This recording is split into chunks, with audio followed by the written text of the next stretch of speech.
પ્રિય વાચકો, નમસ્કાર. ઉદ્યોગ અને ભવિષ્યની સેવાઓ પ્રકરણમાં આપનું સ્વાગત છે.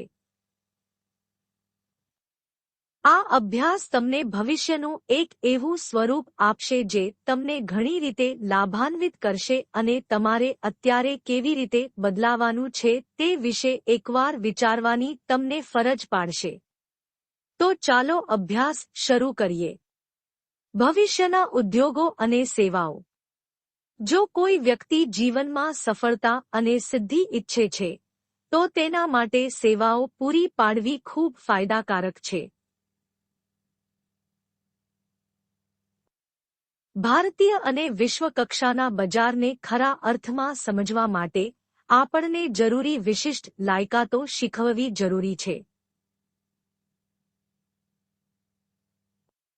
દરેક બજાર મૂળભૂત રીતે કોઈપણ દેશના અર્થતંત્રનું ખૂબ મોટું પ્લેટફોર્મ છે. અર્થતંત્રનો આધાર માંગ અને પુરવઠા પર આધારિત છે. મૂળે આ નિયમનો ઉપયોગ કરીને સમગ્ર કમ્પ્યુટર જગત તૈયાર કરવામાં આવ્યું છે. કમ્પ્યુટર તેના કાર્યને કરવા માટે ઇનપુટ તરીકે ડેટાની પણ માંગ કરે છે, જે પછી તે તેની પ્રક્રિયા કરે છે અને અંતે અમને આઉટપુટના રૂપમાં માહિતી પ્રદાન કરે છે. હવે જો કમ્પ્યુટરની કામગીરી સુનિશ્ચિત કરવામાં આવે, તો કમ્પ્યુટર શ્રેષ્ઠ પરિણામો પ્રદાન કરી શકે છે.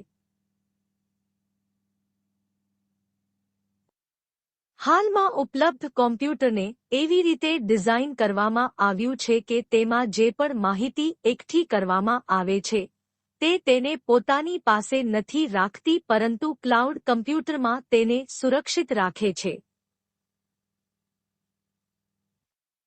આ વાદળ તેના માટે વિશ્વમાં ક્યાંય પણ કામ કરવા માટે સંપૂર્ણ ભાગીદાર બની જાય છે. આવી સ્થિતિમાં કમ્પ્યુટર સાથે કામ કરતી વ્યક્તિ ખૂબ જ સરળતાથી તેના કામ પર ધ્યાન કેન્દ્રિત કરે છે. તેને કોઈપણ વાયરસ એટલે કે કમ્પ્યુટર રોગ ને કારણે તેનો કિંમતી ડેટા ખરાબ થતો નથી, તેનાથી તેને કોઈ ફરક પડતો નથી. એ જ રીતે આપણે ભવિષ્ય માટે આપણું જીવન નક્કી કરવાની જરૂર છે. એક કહેવત છે કે સમય પોતાને પુનરાવર્તિત કરતો રહે છે. એટલે કે સમય ઘટનાઓને તેમના પુનરાવર્તન સાથે પુનઃઉત્પાદિત કરે છે. ઇતિહાસમાં જે રીતે ઘટનાઓ બની હતી તે હવે આપણી સમક્ષ નવા સ્વરૂપમાં રજૂ કરવામાં આવી રહી છે.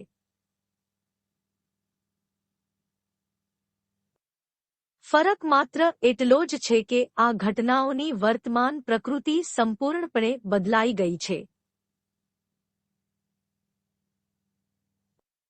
વ્યક્તિ મૂળભૂત રીતે 3 પ્રકારના બળનો ઉપયોગ કરે છે. આ 3 બળોને વાસ્તવમાં શારીરિક, માનસિક અને આધ્યાત્મિક રીતે સંબોધવામાં આવે છે. આધ્યાત્મિક શક્તિને મૂળભૂત રીતે આપણા વિચારોની શક્તિ કહેવામાં આવે છે. જો આપણે નિર્ણય લેવામાં મજબૂત હોઈએ તો આવી સ્થિતિમાં નવા વિકલ્પો આપણને સરળતાથી મળી રહે છે, જેનો ઉપયોગ આપણે આપણા જીવનના ઉત્થાન માટે કરી શકીએ છીએ. માનસિક બળો મૂળભૂત રીતે આપણી ક્રિયાઓને શક્તિ આપવા માટે ઉપયોગી સાબિત થાય છે. આપણે કેટલું શક્તિશાળી રીતે શું કામ કરી શકીએ છીએ તે તેના પર નિર્ભર છે કે તે કાર્ય સાથે આપણું કેટલું ઊંડાણપૂર્વક જોડાણ છે.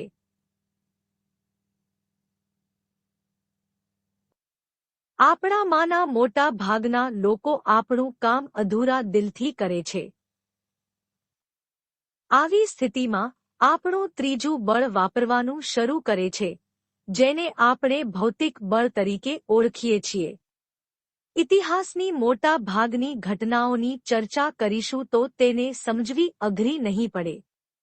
કોમ્પ્યુટરાઇઝેશનને કારણે આપણા મોટા ભાગના કામ હાલ ખૂબ જ સરળતાથી કરી શકવાની બૌદ્ધિક ક્ષમતા આપણામાં આવી ગઈ છે,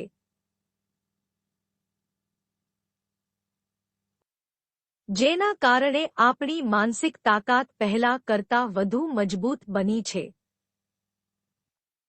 આજે જો આપણે કોઈ વસ્તુ પસંદ કરવી હોય તો તેના માટે માહિતી એકઠી કરીને આપણે સરળતાથી વિગતવાર માહિતી મેળવી શકીએ છીએ. બજાર એ એક સિસ્ટમ છે જ્યાં આપણે જરૂરિયાત મુજબ ઉપલબ્ધ માલ ખરીદીએ છીએ. આ વ્યવસ્થામાં જો આપણે ઈચ્છીએ તો આપણે આપણા દ્વારા વિકસિત ઉત્પાદનોને પણ વેચી શકીએ છીએ. ભારતીય શિક્ષણ પ્રણાલીમાં નાણાકીય સમજ આપવામાં આવતી નથી. પરિણામે વ્યક્તિ ખરેખર બજારની શક્તિને સમજી શકતી નથી.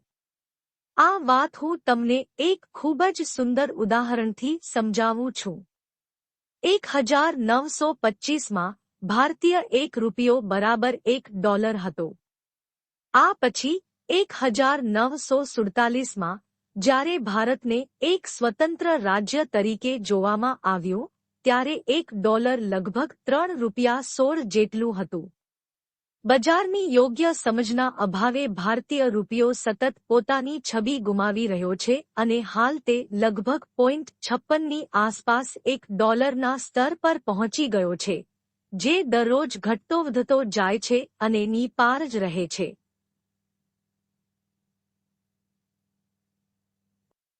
જો કોઈ અર્થશાસ્ત્રી પાસેથી આ વિષય પર માહિતી મેળવવાનો પ્રયાસ કરવામાં આવે તો તે જે પ્રકારની ટિપ્પણીઓ અમને સમજાવશે તે જમીન પર પોકળ સાબિત થશે.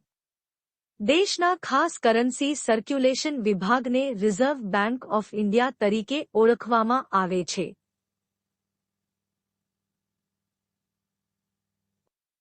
જો આપણે તેના પ્લેટફોર્મ પર જઈએ અને 11મો મુદ્દો વાંચીએ તો આપણને તાર્કિક જવાબ મળે છે.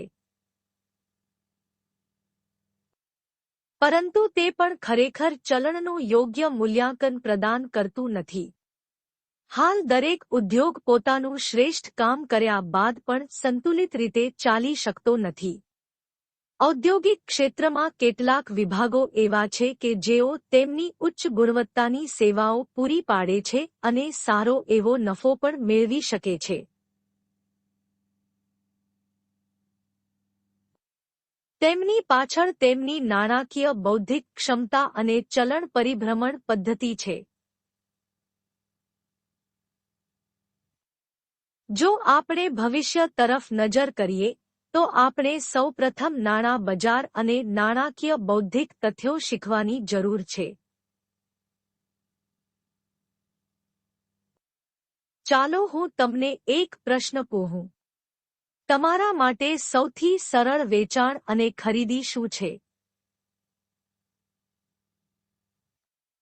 જ્યારે અમે 10 જુદા જુદા લોકોને આ પ્રશ્ન પૂછ્યો ત્યારે તેમાંથી 7 લોકોએ તેમને તેમનો જવાબ ખરીદવાનું કહ્યું.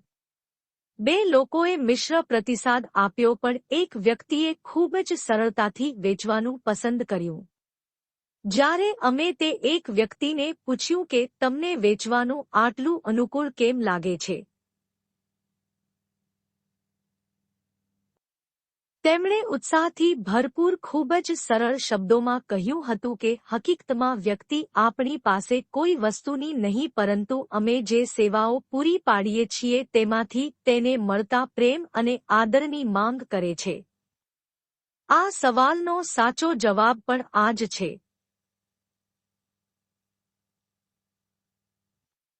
આપણે જાગૃત રહેવાની જરૂર છે કે કોઈ પણ માલ વેચવા કરતાં સેવાઓ પ્રદાન કરવી મુશ્કેલ છે.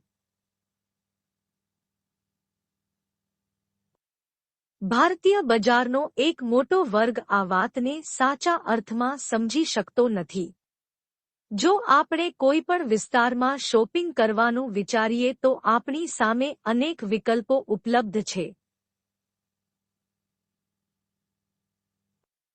ખરીદી કર્યા પછી અમે તે જ જગ્યાએથી આ ખરીદી શા માટે કરી તેનું મૂલ્યાંકન પણ કરીએ છીએ. તેથી કદાચ આપણને જવાબ તે સ્થળે સેવા પૂરી પાડતા વેપારી વર્ગની કાર્યશૈલીના સંકેતના રૂપમાં મળે છે.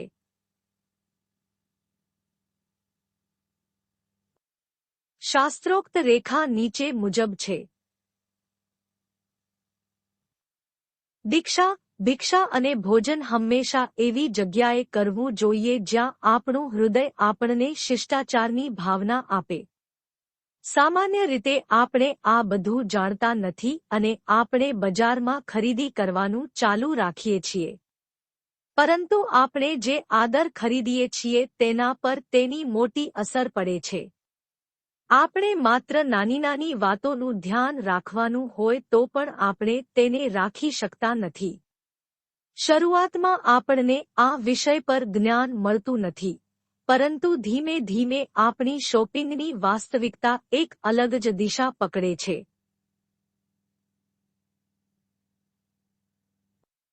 જો આપણે વર્તમાન સમયથી 25 વર્ષ પાછળ ફરીને જોઈએ તો ન તો ઘણા બધા વિકલ્પો ઉપલબ્ધ હતા, ન તો આટલા બધા ઉત્પાદનો.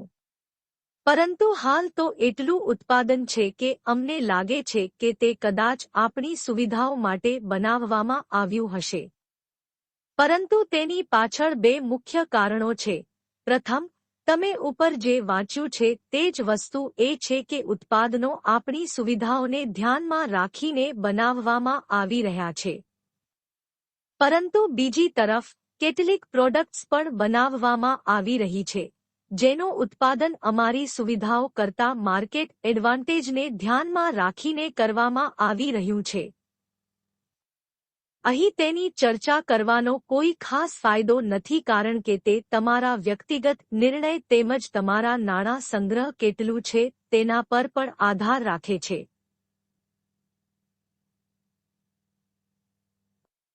આપણે છેલ્લા 25 વર્ષના પરિવર્તનને જોતા પોતાને ભવિષ્ય માટે તૈયાર કરવા પડશે. 25 વર્ષ પહેલા અમારી પાસે ઓનલાઈન ઓપ્શન નહોતા. પરંતુ આજે આપણો મોટાભાગનો માલ ઓનલાઈન સિસ્ટમ દ્વારા ઉપલબ્ધ કરાવવામાં આવે છે. માત્ર આપણી ઘરવખરીની વસ્તુઓ જ નહીં પરંતુ મોટાભાગના ખાનગી અથવા સરકારી વિભાગો ઓનલાઈન સુવિધાનો ઉપયોગ કરે છે.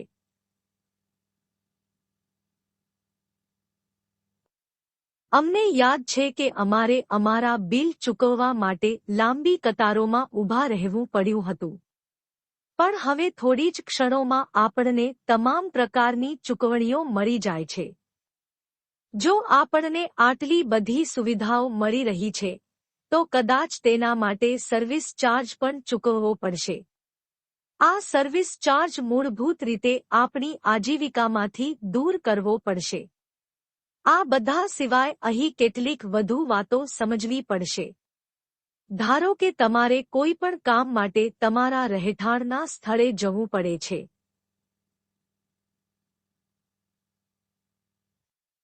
તમે વાહન દ્વારા તમારા રહેઠાણના સ્થળથી અંતર કાપશો.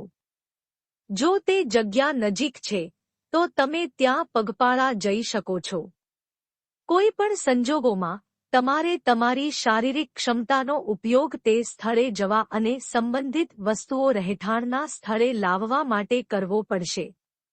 વસ્તુની કિંમત ઉપરાંત તમે ત્યાં જઈને ત્યાંથી આવવાની ફી પણ માંગશો. હવે આવી સ્થિતિમાં તમારે તમારી બુદ્ધિનો ઉપયોગ કરવો પડશે અને તપાસ કરવી પડશે કે તમે ઓછા ખર્ચે સંબંધિત વસ્તુ કેવી રીતે મેળવી શકો છો. જ્યારે તમારા ઘરનું બજેટ સંતુલિત થવાનું હોય ત્યારે તમે આ કરશો. બીજી તરફ, જ્યારે તમે તમારા રહેઠાણના સ્થળેથી તમારા કાર્યક્ષેત્ર તરફ નીકળો છો, ત્યારે આવી સ્થિતિમાં પણ તમારે એક અંતર કાપવું પડે છે અને ત્યાં જવું પડે છે. દરરોજ મોટાભાગના લોકો 1 થી 2 કલાકની મુસાફરી કરે છે અને તેમની ઓફિસમાંથી કામ કરે છે અને તેમના રહેઠાણના સ્થળે પાછા આવે છે. જાહેર પરિવહનની સુવિધા હોવા છતાં દરેક વ્યક્તિ અમુક સ્તરે જુદા જુદા પરિપ્રેક્ષ્યમાં જીવે છે. સ્વાભાવિક રીતે દરેક મુદ્દા પર કોઈ ટિપ્પણી કરી શકાતી નથી. પરંતુ આ સિસ્ટમોમાં આપણે દરરોજ જે પ્રકારનો તણાવ અનુભવીએ છીએ તે મહત્વપૂર્ણ છે. આ સાથે જ આપણા પર વધારાનો આર્થિક બોજ પણ છે. પણ અમે તેને આ સહેલાઈથી સહન કરીએ છીએ. સવારે જ્યારે અમારા બાળકો તેમની શાળાએ જવા નીકળે છે ત્યારે પણ આવી જ સ્થિતિ જોવા મળે છે.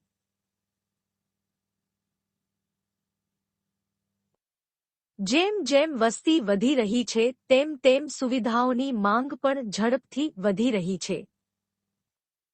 ભવિષ્યમાં આ તમામ બાબતોને ધ્યાનમાં રાખીને બે પ્રકારના મુદ્દા કે વિકલ્પ દેખાશે. પહેલું ખુલ્લું બજાર છે અને બીજું ખુલ્લું આકાશ છે.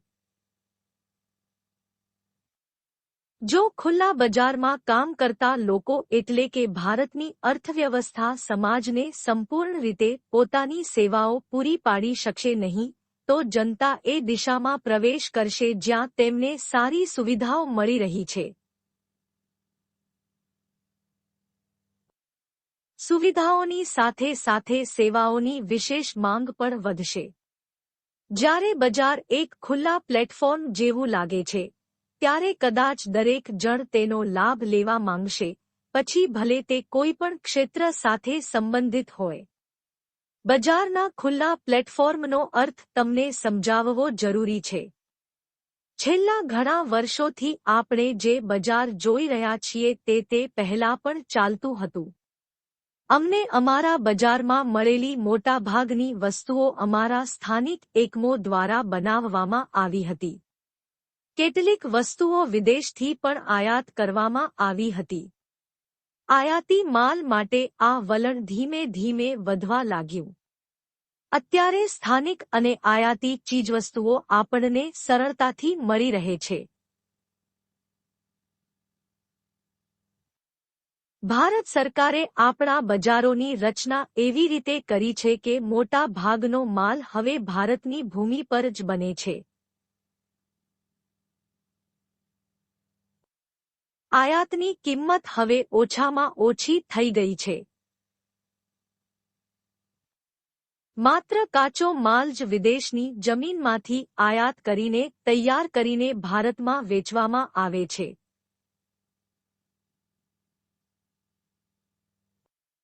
આ વલણ ઘણા કારણોસર ભારતની ભૂમિ પર કરવામાં આવ્યું છે. ભારત સરકાર ઈચ્છે છે કે ભારતના યુવાનોને પણ રોજગાર મળવો જોઈએ અને આયાતની ડ્યુટી ન ભરવી પડે. દરેક દેશની અર્થવ્યવસ્થામાં એક માળખું હોય છે જે તેના સ્થાનિક એકમો માટે વિશેષ કાર્યો કરે છે. પરંતુ જો સમયના પરિવર્તન સાથે સ્થાનિક એકમો દ્વારા જરૂરિયાતોનો પુરવઠો પૂરો કરવામાં આવતો નથી, તો પછી વિદેશી માટી ફેરવવી પડશે. જે રીતે વૈશ્વિકરણ થઈ રહ્યું છે, નજીકના ભવિષ્યમાં આપણું ભારત સમગ્ર વિશ્વ માટે સૌથી મોટું બજાર બનવા જઈ રહ્યું છે. ભારત બજાર તરીકે વિકાસ કરવા પાછળ ઘણા કારણો છે. સૌ પ્રથમ, સંસાધનો વિપુલ પ્રમાણમાં ઉપલબ્ધ હોવા જોઈએ. અહીંની શાસન પ્રણાલી બજાર માટે લવચીક છે. ત્રીજું, ભારતમાં ઉચ્ચ ગુણવત્તાવાળા કામદારો ઓછામાં ઓછા ભંડોળ સાથે ઉપલબ્ધ છે. અને આ બધા સિવાય, ભારત હાલમાં પણ તેના ઉત્પાદનને સંપૂર્ણ વ્યાપારી દૃષ્ટિકોણમાં લાવી શક્યું નથી.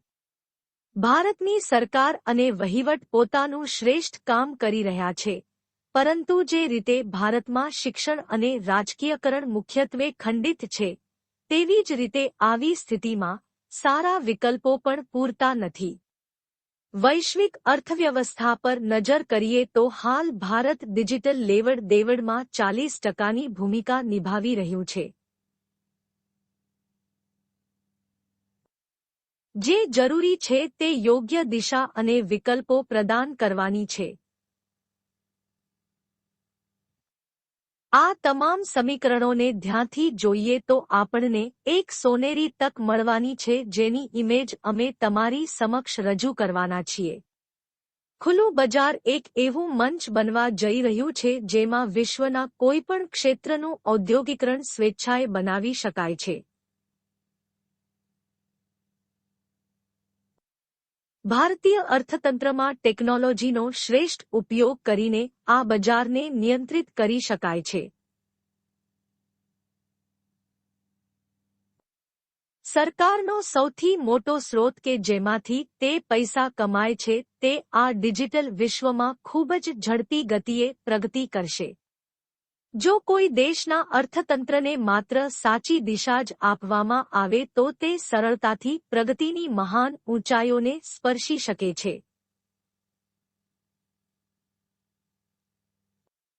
હવે સવાલ એ ઊભો થાય છે કે આવા ખુલ્લા પ્લેટફોર્મ માર્કેટનો ઉપયોગ કેવી રીતે કરવામાં આવશે।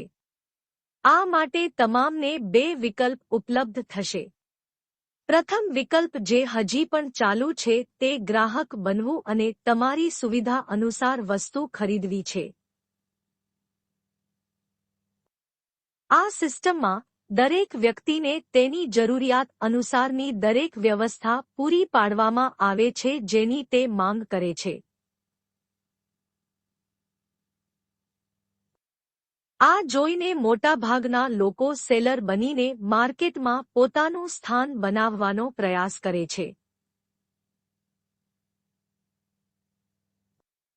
પરંતુ કોઈપણ ક્ષેત્રમાં સેલર બનીને પોતાની ઇમેજ બનાવવી એ બહુ મોટી કળા છે। ભવિષ્યના ઓપન પ્લેટફોર્મ પર જો બીજા વિકલ્પની વાત કરીએ તો તે છે સફળ ખરીદદાર બનવાનું। રોજગારીના વિકલ્પો ઉપલબ્ધ થયા પછી પણ આપણે ખરા અર્થમાં રોજગારીને સમજી શકતા નથી। આપણે આપણી જાતને જે રીતે તાલીમ આપવી પડે છે તેનાથી વિપરીત આપણે આપણું શિક્ષણ આપવાનું ચાલુ રાખીએ છીએ। આપણે જાણીએ છીએ કે આપણી શિક્ષણ પ્રણાલી આપણને આ માટે તૈયાર કરી શકતી નથી। તે પછી પણ આપણે આપણી જાતને વધારામાં તાલીમ આપતા નથી। આપણે બધા જાણીએ છીએ કે કંઈક ખરીદવું તેના કરતાં તેને વેચવું વધુ મુશ્કેલ છે।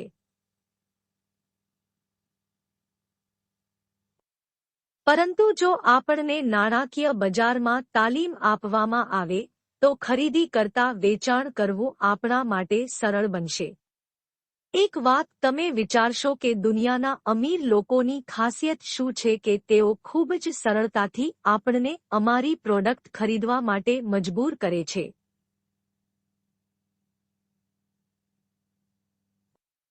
જો તમે વિશેષતા શીખો તો તમે તમારા જીવનનું સૌથી સફળ ક્ષેત્ર હાંસલ કરી શકો છો। મિત્રો, આ ફીચરનું નામ ગ્રાહકને સુવિધાઓ, સેવાઓ પૂરી પાડવાનું છે। આ પુસ્તક લખવા માટે જે તકનીકનો ઉપયોગ કરવામાં આવી રહ્યો છે તેનો ઉપયોગ મૂળભૂત રીતે ઓછામાં ઓછા ખર્ચે થઈ શકે છે।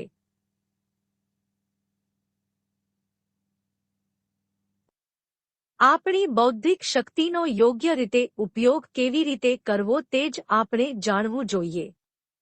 જો તમે ફક્ત કેવી રીતે પ્રારંભ કરવો તે વિશે જ વિચારતા રહેશો તો તમે કદાચ જીવનમાં ક્યારે કોઈ કામ શરૂ કરી શકશો નહીં।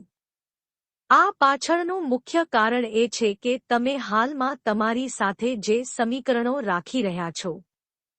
શિક્ષણના અંત પછી જ્યારે અમે બધાએ અમારી પદ્ધતિઓ શરૂ કરી ત્યારે અમારામાં એક મોટો ઉત્સાહ છુપાયેલો હતો।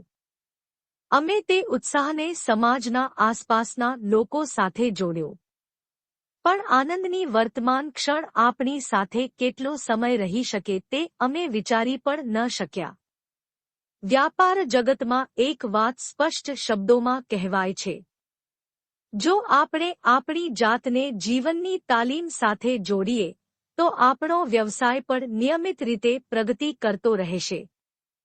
એટલે કે સમયના પરિવર્તન સાથે નવીનીકરણ સાથે આપણી જાતને જોડવી આપણા માટે જરૂરી બની જાય છે।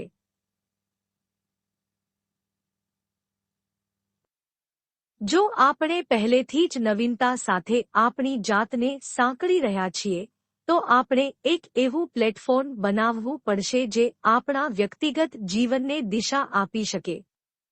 આ માટે આપણે આપણા વધારાના સમયનો ઉપયોગ કરવો પડશે. આ વધારાનો સમય અમારી વિશેષ સેવાઓ દ્વારા જોડાયા પછી જ મેળવી શકાય છે. પરંતુ આપણે તેને ત્યારે જ જાણી શકીએ જ્યારે આપણે આપણા સમયનું સંચાલન સૂચિબદ્ધ રીતે કરી શકીએ. તમે શોધી શકો તે સૌથી સરળ ઉકેલોમાંનો એક એ છે કે આ માટે તમારી બૌદ્ધિક ક્ષમતામાં વધારો કરવો. આ માટે આપણે નિયમિતપણે પુસ્તકો વાંચવા જોઈએ. આપણા ધાર્મિક પુસ્તકો આપણા માટે ખૂબ ઉપયોગી સાબિત થઈ શકે છે.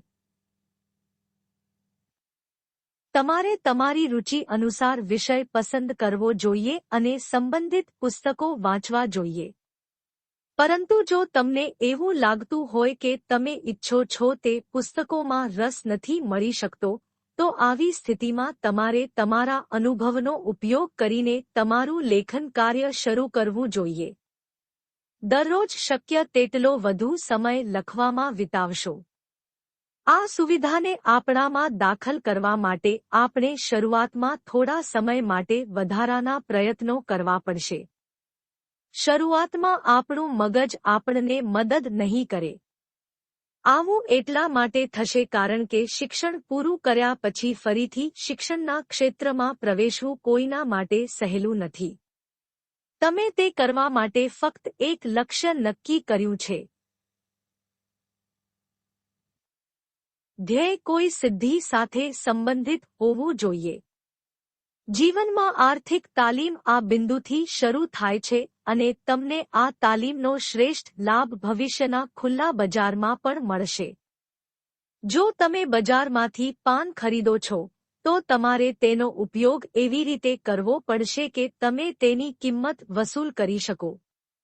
આ ક્ષમતા મૂળભૂત રીતે બહુ ઓછા લોકોમાં હોય છે કારણ કે આપણને નાનપણથી જ આ પ્રકારનું શિક્ષણ પૂરું પાડવામાં આવે છે જેમાં એવું કહેવામાં આવે છે કે શિક્ષણ અને પૈસા સાથે મળીને કામ કરી શકતા નથી.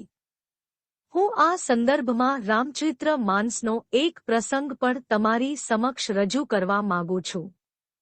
ભગવાન શંકર માતા પાર્વતીને કહી રહ્યા છે કે સરસ્વતી અને લક્ષ્મીની એક જ નિવાસમાં એક સાથે પૂજા ન કરી શકાય. જો લક્ષ્મીની પૂજા કરવામાં આવે તો સરસ્વતીની પ્રાપ્તિ એક જટિલ પ્રક્રિયા બની જાય છે. કારણ કે લક્ષ્મીને ચંચળ માનવામાં આવે છે અને તે ક્યારેય એક જગ્યાએ લાંબા સમય સુધી સ્થિર રહી શકતી નથી. બીજી બાજુ જો આપણે સરસ્વતીની પૂજા કરીએ તો તે આપણા બૌદ્ધિક વર્ગને સ્થિરતા આપે છે અને તેની પૂજા કરવાથી આપણે જાતે જ લક્ષ્મી મેળવીએ છીએ. મહાદેવના આ શબ્દોનો અર્થ એવો ક્યારેય ન કરવો જોઈએ કે આપણે ફક્ત માતા સરસ્વતીની જ પૂજા કરતા રહેવું જોઈએ. મહાદેવ મૂળભૂત રીતે આપણને શીખવવાની વાત કરી રહ્યા છે. આપણે હંમેશા ધ્યાનમાં રાખવું જોઈએ કે શિક્ષણ મેળવતી વખતે આપણે દરેક વિષયનો અભ્યાસ કરવો જોઈએ જે ભવિષ્યમાં આપણી આજીવિકા માટે આપણને મદદ કરી શકે. ભારતીય વાતાવરણમાં સામાન્ય રીતે એવું જોવામાં આવ્યું છે કે મોટાભાગના વિદ્યાર્થીઓ તેમના માતાપિતાની આર્થિક સહાયથી તેમનું મહત્તમ શિક્ષણ પૂર્ણ કરે છે. વિદ્યાર્થીઓ હોશિયાર હોય કે સામાન્ય બૌદ્ધિક સ્તર ધરાવતા તેમના માતાપિતા હોય, તેમના ભણતર માટે ખાસ પ્રયાસો કરવા પડે છે. માધ્યમિક શિક્ષણ સુધી આ યોગ્ય ગણી શકાય. પરંતુ આગળના શિક્ષણમાં સિસ્ટમો સ્થિર થવાનું શરૂ કરે છે. મૂળે હાલની શિક્ષણ વ્યવસ્થા પર નજર કરીએ તો શિક્ષણ આપતી સંસ્થાઓ બે પ્રકારની છે. પહેલું, જે આપણે સત્તાવાર રીતે જોઈએ છીએ તે એ છે કે આ પ્રણાલી સમગ્ર ભારતમાં લગભગ સમાન નિયમો નક્કી કરે છે અને વિદ્યાર્થીઓને શિક્ષિત કરે છે.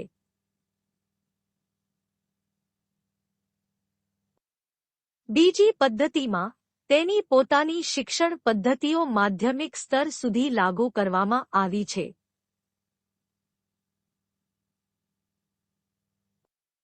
પરંતુ વિદ્યાર્થી નવા વર્ગમાં પ્રવેશતાની સાથે જ તેને સમગ્ર ભારતની શૈક્ષણિક પદ્ધતિ મુજબનું શિક્ષણ મેળવવું પડે છે.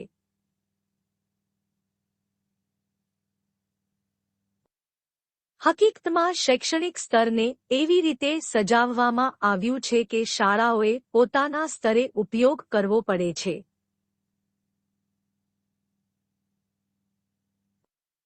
પણ સ્કૂલો તે નથી કરતી કારણ કે સિસ્ટમ જે રીતે વિકસાવવામાં આવી છે તેનાથી જુદી રીતે કામ કરવાની કોઈ ઈચ્છા નથી રાખતી.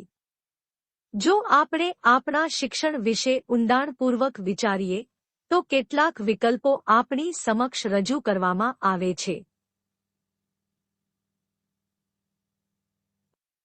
આ વિકલ્પો બજાર અને સેવાઓની ડિલિવરીના દૃષ્ટિકોણથી આપવામાં આવે છે. દરેક માતાપિતા તેમના બાળકના ભવિષ્યની બધી સુવિધાઓ જુએ છે જે સંભવત સમય અનુસાર દરેકને ઉપલબ્ધ હોવી જોઈએ. સમયાંતરે સરકાર દ્વારા વિવિધ યોજનાઓ અમલમાં મૂકવામાં આવે છે જેમાં કુશળ યુવાનોની જરૂર પડે છે.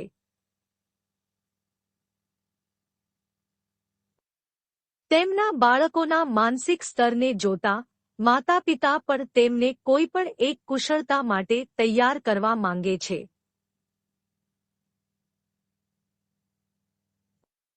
તે ખરેખર એક સારો વિચારનો નમૂનો પણ છે. પરંતુ કૌશલ્ય શીખવવાની સાથે સાથે તેનો વાસ્તવિક ઉપયોગ પણ શીખવવામાં આવતો નથી. જેમ આપણે આપણા જીવનમાં દરેક વસ્તુને તેની ઉપયોગિતા અને મૂલ્ય અનુસાર જોવાનો પ્રયત્ન કરીએ છીએ, તે જ રીતે આપણે આપણા બાળકોને પણ તેના દરેક પાસાને શિક્ષણની ઉપયોગિતા સમજાવતા જોવાનું છે. નાણાકીય શિક્ષણ પ્રણાલીમાં તમારું સૌથી મોટું રોકાણ સમય તરીકે જોવામાં આવે છે. જો તમે આ પુસ્તક વાંચી રહ્યા છો, તો તે પણ તમારા સમયનું રોકાણ છે.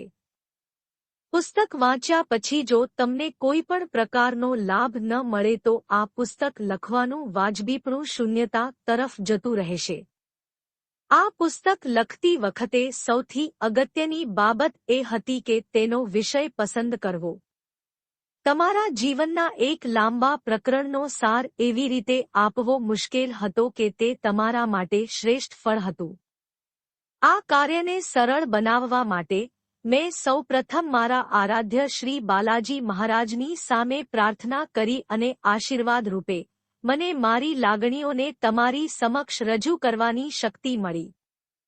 તમને આ પુસ્તકનો લાભ ત્યારે જ મળી શકે છે જ્યારે પુસ્તક લખવાની લાગણી તમારા સુધી સંપૂર્ણપણે પહોંચે. આ કરવા માટે હું દરેક શબ્દને મારા આરાધ્ય શ્રી ચરણના આશીર્વાદથી ચિહ્નિત કરું છું. આ પ્રકારનું પુસ્તક આજ સુધી મારી જાણમાં આવ્યું નથી.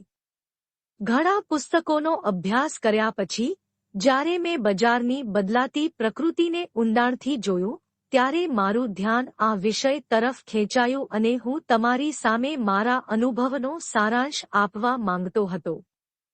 આ પુસ્તક વાંચવું એ પણ તમારી શૈક્ષણિક લાયકાતનો એક ભાગ હોવો જોઈએ. હું જાણું છું કે આ પુસ્તકમાં શરૂઆતમાં જે લખ્યું છે તે મોટા ભાગના લોકો માની નહીં શકે, પરંતુ જો તમે ઊંડાણપૂર્વક વિચારશો તો તમે બજારના બદલાતા વાતાવરણ અને આ પુસ્તકના શબ્દો વચ્ચેના સંબંધને સમજી શકશો. જ્યાં સુધી આપણે તેના પર આપણો પ્રાયોગિક પરિચય પૂરો પાડીએ નહીં ત્યાં સુધી કોઈપણ શૈક્ષણિક પદ્ધતિ આપણા માટે અસરકારક પુરવાર થઈ શકે નહીં. તમને એ જાણીને વધુ આનંદ થશે કે આ પુસ્તક કદાચ ઓછામાં ઓછા સમયમાં તૈયાર થનારું પ્રથમ પુસ્તક હશે. તેણે 1 ફેબ્રુઆરી 2023ના રોજ લખવાનું શરૂ કર્યું હતું અને પુસ્તક તેના અંતિમ તબક્કે પહોંચી ગયું છે. તમારી સમક્ષ એ જણાવતા મને ખૂબ આનંદ થાય છે કે મેં આ પુસ્તકની સમકક્ષ એક અન્ય વિષય શરૂ કર્યો છે, ધ રિયાલિટી ઓફ ચેરિટેબલ. મેં ભગવાન શ્રી બાલાજી મહારાજના આશીર્વાદથી 11 ફેબ્રુઆરી 2023ના રોજ ધ રિયાલિટી ઓફ ચેરિટેબલ નામનું પુસ્તક પૂર્ણ કર્યું હતું. પુસ્તક લખતી વખતે મેં પણ ટેકનોલોજીનો ઉપયોગ કર્યો અને તેમના હસ્તાક્ષરવાળા શબ્દોને એવી રીતે પસંદ કર્યા કે ફરીથી તેને તપાસવાની જરૂર જ ન પડે. હવે તમે જાતે જ નક્કી કરશો કે મારી લાગણી તમારા સુધી પહોંચી છે કે નહીં. ટૂંકમાં હું તમને કહેવા માંગુ છું કે જો આપણે આપણા સમયનું સંચાલન કરવાનું શીખીશું તો પછી 24 કલાક આપણા માટે 72 કલાકની જેમ વિતાવે છે.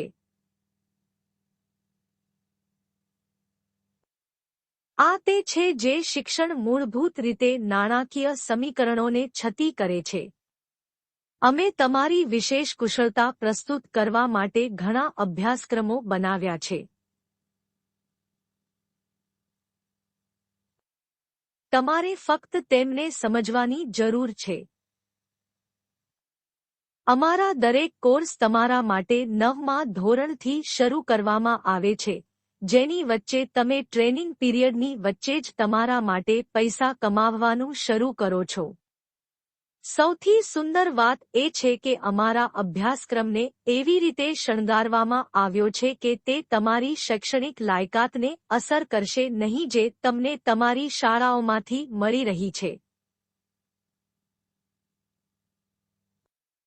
કોર્સનો મૂળ ઉદ્દેશ તમને નાણાકીય બજારની સુવર્ણ તક પૂરી પાડવાનો છે.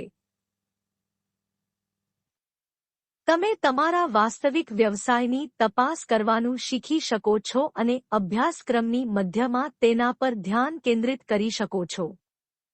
પરંતુ સાથે જ જો તમે ઈચ્છો તો તમને કોઈ વધારાના રોકાણ વગર જ રોજગાર શરૂ કરવાનો રસ્તો પણ આપવામાં આવશે. આ પુસ્તક દ્વારા તમને આ માહિતી આપવા પાછળનું અમારું લક્ષ્ય શિક્ષણના માધ્યમથી ભવિષ્યના બજારને સમજાવવાનું છે. ભવિષ્યમાં આપણને માત્ર 3 જ ઉદ્યોગો ઉપલબ્ધ થશે. પ્રથમ ઉદ્યોગ કે જે હજી પણ અમારી મૂળભૂત જરૂરિયાતોને પહોંચી વળવા માટે તેની સેવાઓ પ્રદાન કરી રહ્યો છે. બીજો ઉદ્યોગ જે મૂળભૂત રીતે બજારનો પરંપરાગત ભાગ રહ્યો છે તે ઉપલબ્ધ થશે જેમાં શિક્ષણ, આરોગ્ય, સુરક્ષા વગેરે જેવી તમામ પદ્ધતિઓનો સમાવેશ થાય છે. પરંતુ સૌથી મોટું બજાર, જેનો શિલાન્યાસ લગભગ 10 વર્ષ પહેલા કરવામાં આવ્યો હતો, તે ખૂબ જ મોટા નાણાકીય ક્ષેત્ર તરીકે ઉભરી આવશે. આ બજારનું નામ સેવાઓ પ્રદાન કરવાનું હશે. હાલ પણ આપણે આપણી આસપાસ નજર કરીએ તો તેમની સાથે પણ આપણે એવા જ સંબંધો બાંધીએ છીએ જેવી રીતે બજારમાં વેપારીઓ આપણી સાથે વર્તે છે.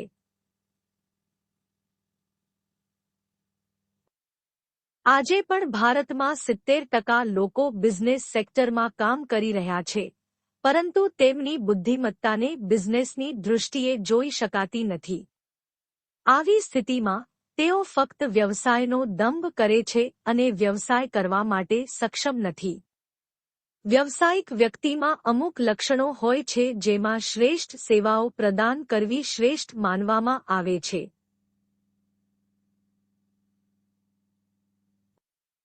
આજે આપણી શૈક્ષણિક સંસ્થાઓમાં ફક્ત એક જ ભાષા પર ભાર મૂકવામાં આવે છે. આ ભાષા જે ભારતમાં વ્યાપારી ભાષા તરીકે પણ ઓળખાય છે. હા, અમે અંગ્રેજી વિશે વાત કરી રહ્યા છીએ. જો આપણે ભવિષ્યના ડેટાને અનુસરીએ તો પછી તેનો ઉપયોગ વિશ્વમાં પ્રથમ સ્તરે થાય છે. ચીનની ભાષાનો ઉપયોગ બીજા ક્રમે થાય છે અને ભારતની હિન્દી વિશ્વની ત્રીજા ક્રમની સૌથી વધુ પસંદગીની ભાષા છે.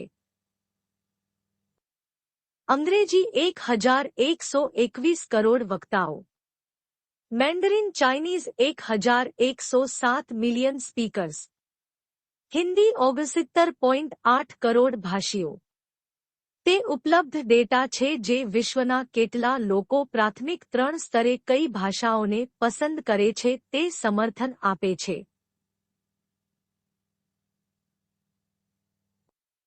પરંતુ જ્યારે આપણે ખુલ્લા બજારની વાત કરીએ છીએ ત્યારે આપણે કેટલાક મુદ્દાઓ પર ધ્યાન આપવાની જરૂર છે।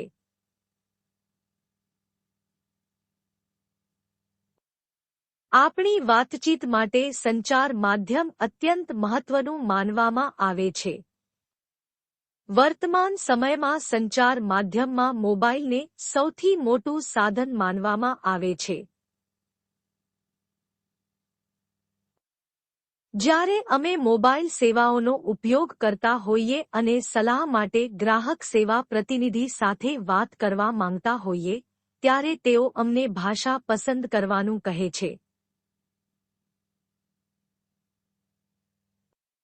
ગ્રાહક સેવા કેન્દ્રના પ્રતિનિધિઓ અમે પસંદ કરીએ છીએ તે જ ભાષામાં અમારી સાથે વાત કરે છે।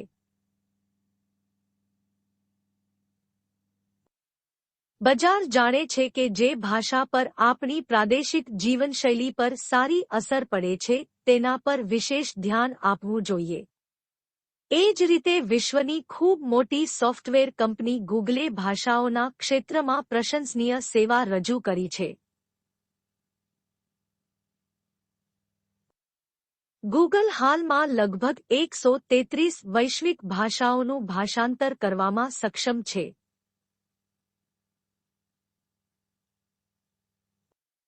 તેમાં સંસ્કૃત ઉપરાંત નીચેની 21 આધુનિક ભારતીય ભાષાઓનો સમાવેશ થાય છે: આસામી, બાંગ્લા, બોડો, ડોગરી, ગુજરાતી, હિન્દી, કાશ્મીરી, કન્નડ, કોંકણી, મૈથિલી, મલયાલમ, મણિપુરી, મરાઠી, નેપાળી, ઉડિયા, પંજાબી, તમિલ, તેલુગુ, સાંતાલી, સિંધી અને ઉર્દૂ। ભવિષ્યમાં ખુલ્લા બજારની સંભાવનાઓને ધ્યાનમાં રાખીને એક ખાસ સોફ્ટવેર એશિયન પર કામ કરવામાં આવી રહ્યું છે જે આપણી પસંદ કરેલી ભાષામાં વિશ્વની કોઈપણ ભાષા સાથે આપણા મોબાઈલ દ્વારા અમારી સાથે વાતચીત કરવાનું વિશેષ કાર્ય કરશે। આ સુવિધા હાલ ઉપલબ્ધ છે પરંતુ ઓપન માર્કેટને જોતા આ સુવિધા વધુ ઉત્તમ બનાવવામાં આવશે। ભારત વિશ્વના સૌથી મોટા બજાર તરીકે ઉભરી આવ્યું છે। આ માટે આંતરરાષ્ટ્રીય સ્તરે મોટા ઉત્પાદકો ભારતમાં હિજરત કરી રહ્યા છે જેઓ ખાસ કરીને ભારતીય બજારને તેમના ઉત્પાદનનું શ્રેષ્ઠ ઉત્પાદન ક્ષેત્ર બનાવવા માગે છે। આ બધાને ધ્યાનમાં રાખીને ભાષાઓ પર પણ વિશેષ ભાર મૂકવામાં આવી રહ્યો છે।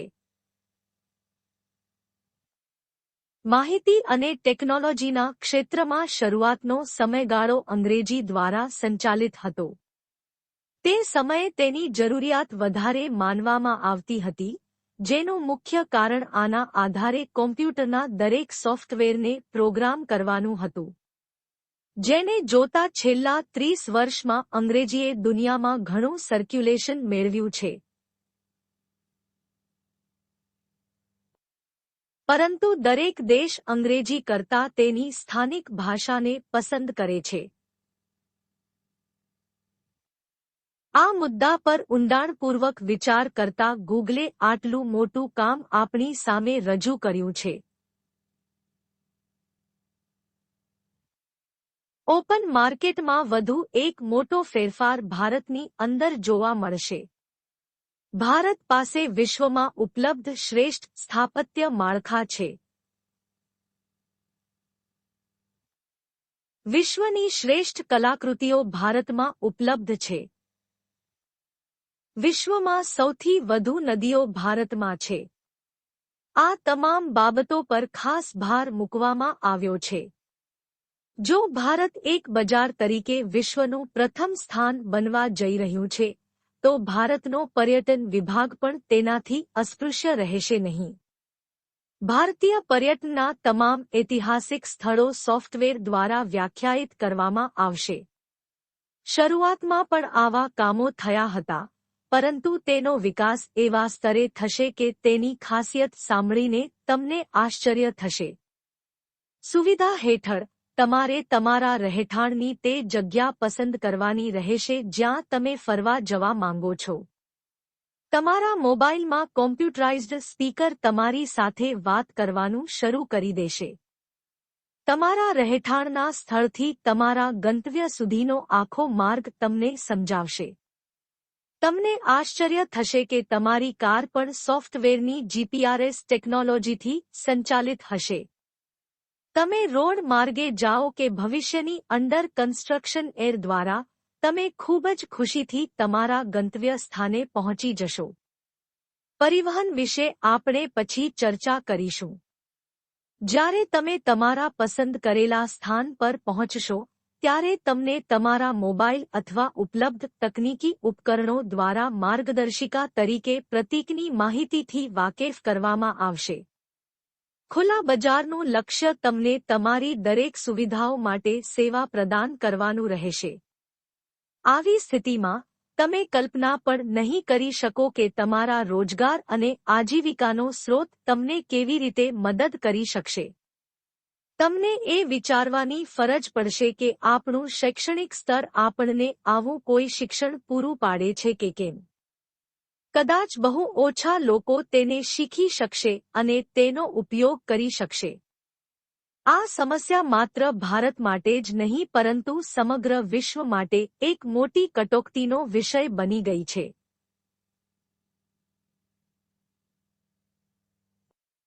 જે લોકો લાંબા સમયથી માહિતી અને ટેકનોલોજી ક્ષેત્રે પોતાની સેવાઓ પૂરી પાડી રહ્યા છે, તેમની જવાબદારી આ સેવાઓ ઊભી કરવાની છે. પરંતુ આવી કુશળતા ધરાવતા મોટાભાગના સેવા કર્મચારીઓને હવે તેમની સંસ્થા દ્વારા નિવૃત્ત કરવામાં આવ્યા છે. તેનું સીધું ઉદાહરણ આજે સમાજમાં જોવા મળે છે. લગભગ 25 વર્ષ પહેલા દરેક bank, post office, railway station, airport વગેરેમાં કર્મચારીઓની સંખ્યા ઘણી વધારે રહેતી હતી. પરંતુ ધીમે ધીમે દરેક જગ્યાએ માહિતી અને તકનીકી દ્વારા પૂરી પાડવામાં આવતી સેવાઓનો લાભ મળ્યો. હાલ આ તમામ ક્ષેત્રોમાં મોટાભાગની સેવાઓનો ઉપયોગ તમે તમારા મોબાઈલ દ્વારા કરી શકો છો. આ વિષય પર વધુ હું તમને શું કહું છું કારણ કે તમે પણ જાણો છો કે આ બધા ક્ષેત્રો હવે કમ્પ્યુટરાઇઝ્ડ રોબોટ્સ દ્વારા સંચાલિત થાય છે. તમે ગમે તે ક્ષેત્ર વિશે વિચારો, રોબોટિક્સ અને આર્ટિફિશિયલ ઇન્ટેલિજન્સ પોતાનું શ્રેષ્ઠ કાર્ય કરી રહ્યા છે. માત્ર 0.0001% લોકો જ લાંબા સમય સુધી પોતાને આ ક્ષેત્ર સાથે જોડી શકશે. કારણ એ છે કે માત્ર એક વ્યક્તિ જ તેના નિયંત્રિત ઉપકરણો દ્વારા મોટા કાર્યોને દિશા આપી શકશે. હવે વિચારો કે બાકીના 9,999 લોકોની રોજગારી શું હશે. આ આંકડો હાલ ખૂબ જ ભયાનક લાગે છે. તેથી તમે ભવિષ્યમાં તેની કલ્પના કેવી રીતે કરશો તે તમે જાતે જ જાણી શકો છો. પરંતુ ખુલ્લા બજારમાં આ બધું હોવા છતાં તમારા માટે ખૂબ જ સુંદર રોજગારની તકો ઉપલબ્ધ થશે. આ માટે તમારે માત્ર સર્વિસ સેક્ટરને સમજવું પડશે. જો આપણે છેલ્લા કેટલાક વર્ષો તરફ આપણું ધ્યાન દોરીએ, તો આતંકવાદ નામનો એક ઝેરીલો જીવ ખૂબ જ ઝડપથી પ્રચલિત થયો. આ ઝેરી શરીર ત્યારે જ કામ કરે છે જ્યારે લોકોને તેમના રોજગાર માટે વિશેષ તકો અથવા લાયકાતો આપવામાં આવતી નથી. સૃષ્ટિનો નિયમ એ છે કે એક તરફ બળતરા થાય છે, તો બીજી તરફ વિનાશની પ્રક્રિયા માટે કાર્ય ચાલુ રહે છે. વિશ્વમાં લગભગ 9 અબજની વસ્તી થવાની છે. આવી સ્થિતિમાં આવી ઘટનાઓ લગભગ સમાપ્ત થઈ જશે કારણ કે ઓપન માર્કેટ દરેક માટે ખૂબ મોટી ભેટ તરીકે રજૂ થવાનું છે. તમને એ સાંભળીને ખૂબ આનંદ થશે કે શિક્ષણનો ઉપયોગ ફક્ત તમારા બૌદ્ધિક સ્તર માટે જ કરવામાં આવશે, તમારે રોજગાર માટે વિશેષ કુશળતાની જરૂર રહેશે નહીં. પરંતુ આપણે ભારતીયો એ કૌશલ્ય માટે જગવિખ્યાત છીએ, જે વિશેષ જરૂરિયાતની બની રહેવાની છે. સેવા પરમો ધર્મમ એટલે કે સેવાને મનુષ્યનો અંતિમ ધર્મ કહેવામાં આવે છે. સેવાના પ્રકારો બદલાય છે, પરંતુ સેવા માત્ર સેવા જ રહે છે. ભારતીય સંસ્કૃતિનો ટ્રેન્ડ રહ્યો છે કે જે વ્યક્તિ પોતાની જરૂરિયાતો માટે સેવા કરે છે તેને પૈસા કે સેવા પૂરી પાડે છે. મૂડી આધારિત અર્થતંત્રમાં તેની પ્રકૃતિ ચોક્કસપણે બદલાઈ ગઈ છે. ભવિષ્યનું ખુલ્લું બજાર પણ આ માટે તૈયારી કરવા અને પ્રગતિ પ્રદાન કરવા માટે શ્રેષ્ઠ પ્રયાસ કરી રહ્યું છે. પ્રાથમિક સ્તરથી લઈને ઉચ્ચ શિક્ષણ સુધી, જ્યાં એક સમય અમારે ખૂબ જ ઊંચી ફી અને સમયગાળાનો ઉપયોગ કરવો પડતો હતો, હવે અમે લઘુત્તમ ફી સાથે સંતોષકારક નાણાંની માંગ કરીશું. માનવ વસ્તીમાં વધારો થવાની સાથે આપણા ગ્રહ પર અસંખ્ય વિચારો દેખાશે. ભારતમાં એક ખોટો ખ્યાલ ફેલાવવામાં આવ્યો છે કે ભારતીય વસ્તીનો ઝડપી વિકાસ એ રોજગાર અને સંસાધનોની ખોટ છે.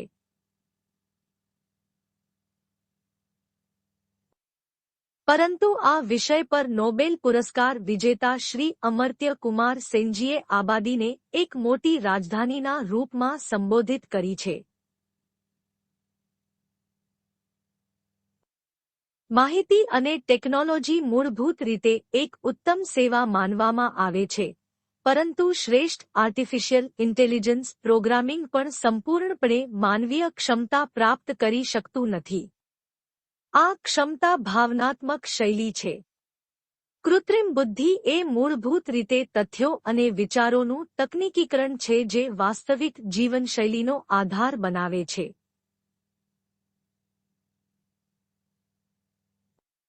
પણ લાગણી એક એવું બળ છે જે આપણને સંગઠિત રાખી શકે છે.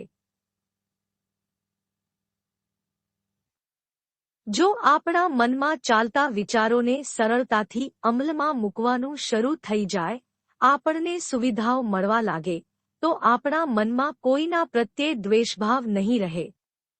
વસ્તી વિસ્ફોટ ધીમે ધીમે ઓછો થવાનું શરૂ થશે કારણ કે દરેક વ્યક્તિ, ખાસ કરીને, માનસિક રીતે સ્વસ્થ થવાનું શરૂ કરશે. આ વાત કદાચ તમને આશ્ચર્યચકિત કરી દેશે, પરંતુ તે સાચું પણ છે. વિચલિત મન મૂળભૂત રીતે વ્યસનોનો શિકાર બને છે. વ્યસનો સામાન્ય રીતે તાંત્રિક ક્રિયાને પ્રકાશિત કરે છે. આપણા ગ્રંથોમાં 5 વિકારો માટે વિશેષ સ્થાન આપવામાં આવ્યું છે. આ વિષય પર તમારે એટલું જ સમજવાનું છે કે જ્યારે આપણું મન શીતળતાને શોષી લે છે, ત્યારે આ વિકારો પણ તેના પર અવરોધો મૂકતા નથી. તમારે ઘણું બધું લખવાનું છે, પરંતુ અમે અમારા ધ્યેય તરફ પાછા ફરીએ છીએ. વિશ્વનું ખુલ્લું બજાર આપણને સૌથી મોટા ઉદ્યોગ તરફ પ્રશિક્ષિત થવાનો સંકેત આપી રહ્યું છે. સમય હવે એક નવી છબી રજૂ કરવા જઈ રહ્યો છે.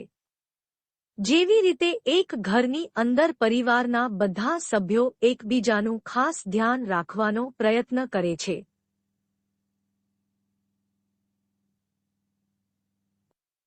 ઘરનો સભ્ય એક જવાબદારી તરીકે તેની સેવાઓ બજાવે છે.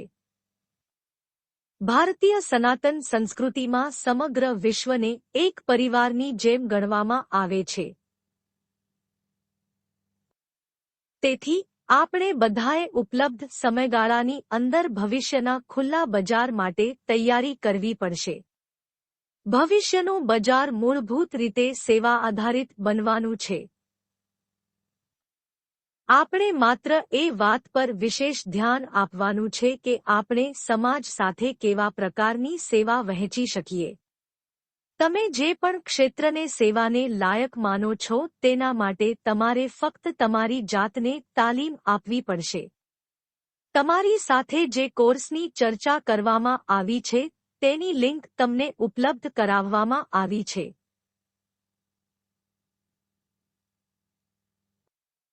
જ્યારે તમે આ લિંક પર જશો ત્યારે તમને કોર્સ સાથે જોડાયેલી તમામ જાણકારી મળી જશે. આ દુનિયાનો પહેલો એવો કોર્સ છે જે તમને પૈસા કમાવ્યા બાદ જ સર્વિસ ચાર્જ ચૂકવવાની તક આપે છે.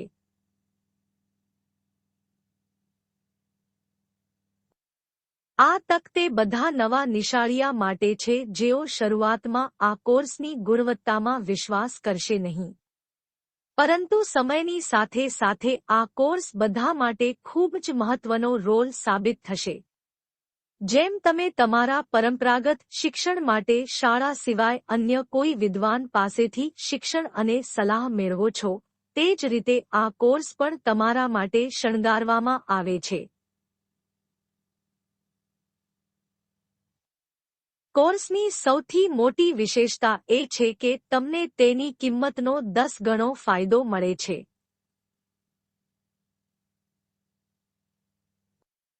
કોર્સની https sites google.com view digifarms home વિગતવાર માહિતીની link https sites google.com view digifarms home. હવે પછીના પ્રકરણમાં અમે તમને તમારું પોતાનું ભવિષ્ય ઘડવા વિશેની વિગતવાર માહિતી આપીશું, જે તમારા માટે ખૂબ મૂલ્યવાન પુરવાર થશે. આ પ્રકરણ અહીં વાંચવા બદલ મારા હૃદયના તળિયેથી તમારો આભાર. જો તમે આ પુસ્તકની નકલ મેળવવા માંગતા હોવ તો વિગતોમાં આપેલી લિંક પર જઈને ફોર્મ ભરો. મિત્રો, કૃપા કરીને આ ચેનલને સબસ્ક્રાઇબ કરો અને બેલ બટન દબાવો.